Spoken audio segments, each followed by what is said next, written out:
I have found success by just taking the workout as it comes, by choosing that today is the day I have to run 12 miles and I'm just going to do it.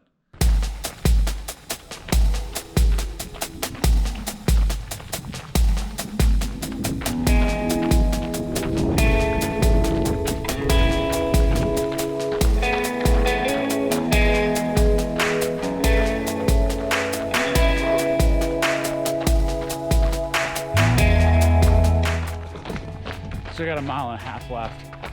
To be honest, I feel like quitting right now, but I'm not trying to focus on my quitting. I'm just talking about it because it's like this is what's going through my head.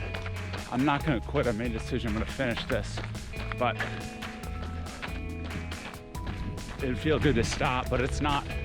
I realize today it's not about what feels good that I want to do, but do things that are good for me. And disciplining myself and finishing this run is good for me.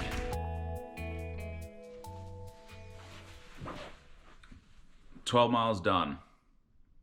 The goal was to run the whole thing. I think it was a little bit ambitious, but I wanted to at least challenge myself to not take the allotted breaks that I had and break it up into segments to make it, I guess, as easy as possible. I was allowed 4.5 mile walks on this run, but I didn't want to go, okay, well, I'll run 3 miles and walk a half mile, run 3 miles, so on and so forth. I wanted to try and push myself because last week I ran 8 miles at a slower pace, and then the week before I ran 10 miles at both of these without stopping. And so I guess theoretically you'd think that maybe I could run 12, but I've kind of been, I'm not sure what the training has been specifically, but it does seem like I've kind of had a bit of not a lull, but a leveling out of my training a little before my coaches decided to kind of kick it into high gear, which seems like it's starting to happen. So the truth is I haven't ran 12 miles in I guess 3 weeks. So it would make sense maybe that it might be a little bit more mentally tough than normal to do. I ended up taking 3 of the 4 allotted breaks, but I didn't do it till my second 6 miles. So I ran the first 6, and then I was just kind of seeing as how far I could go without taking a rest, a walking break, which again is never just me strolling down the road. I'm walking at a fairly brisk pace to keep my timing up and not to slow down my momentum too much.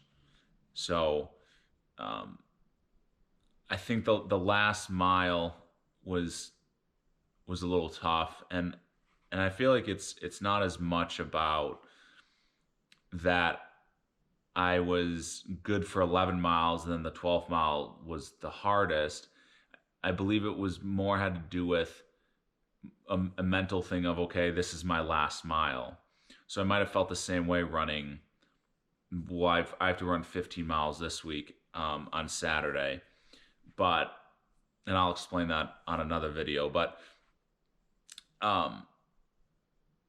it's more like it was the last mile. So it could have been the 14th mile or the 15th mile. It could have been the 11th, 12th mile. It could be in 2 weeks I have an 18-mile workout. Could be then the 18th mile.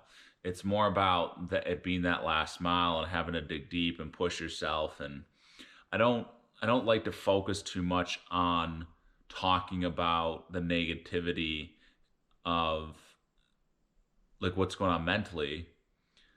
But I also feel like if I don't talk about it, then for myself and for anybody who needs that encouragement to know the reality of what's going on. The reality is that I didn't feel that great. I never want to give as Chad Wright says, or he's a long distance ultra runner. He says, don't give a voice to your pain. And what he means by that is don't start talking about the pain that you're feeling when you're running.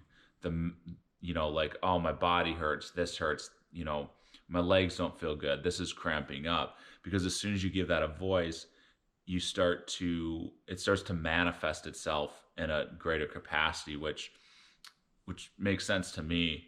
But there's a flip side where it's like I want to talk about these things. I want to give a voice to it, not because in the moment it's more about being like, hey, this is how I'm feeling, not to then let that transfer into allowing it to affect me, but to just be honest about where I'm at and say, hey, this is what I'm choosing to push through. I'm choosing to push through this pain. I'm choosing to push through this cramping in my side. I'm choosing to push through the fact that I'm running out of water, electrolytes, and my energy is really low, and this part's tough.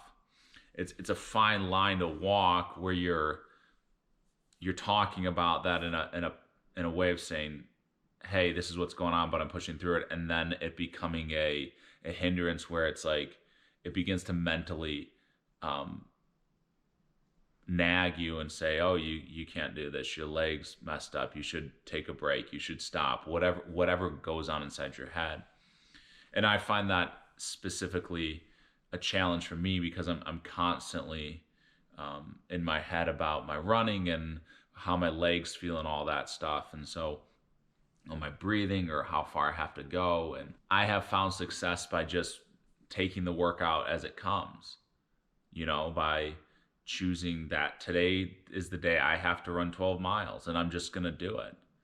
And then on Monday, I have a workout where I'm doing 4.5 miles, and that's significantly easier. But on Monday, when I do that, I'm going to be challenging myself to run at a pace on the treadmill that is not me taking it easy. So it's always about taking that challenge and pushing yourself as hard as you can, and walking away saying, I gave the best effort. Could you always give a little more? Probably, sure. But knowing that you didn't quit, knowing that you didn't sell yourself short, knowing that you didn't give up mentally, knowing that you didn't take it out. I know what it is for me, and I think you probably know what it is for you. Every person's a little different. I think I said this earlier in the video, but I think for me, the theme of the week, or the theme of this run and this workout, and something that I want to do moving forward, is to focus on not doing what feels good, but doing what is good for me. Because if I did what feels good, I wouldn't be training for a marathon. I wouldn't be trying to eat healthier. I wouldn't be disciplining my character physically and mentally. So, and eventually that stuff becomes ingrained in you, and that is what feels good. That is what you want to do, because you recognize that, hey, this is what makes me a better person. This is what drives me forward. This is what allows me to complete the goals in my life and to be proud of what I'm doing.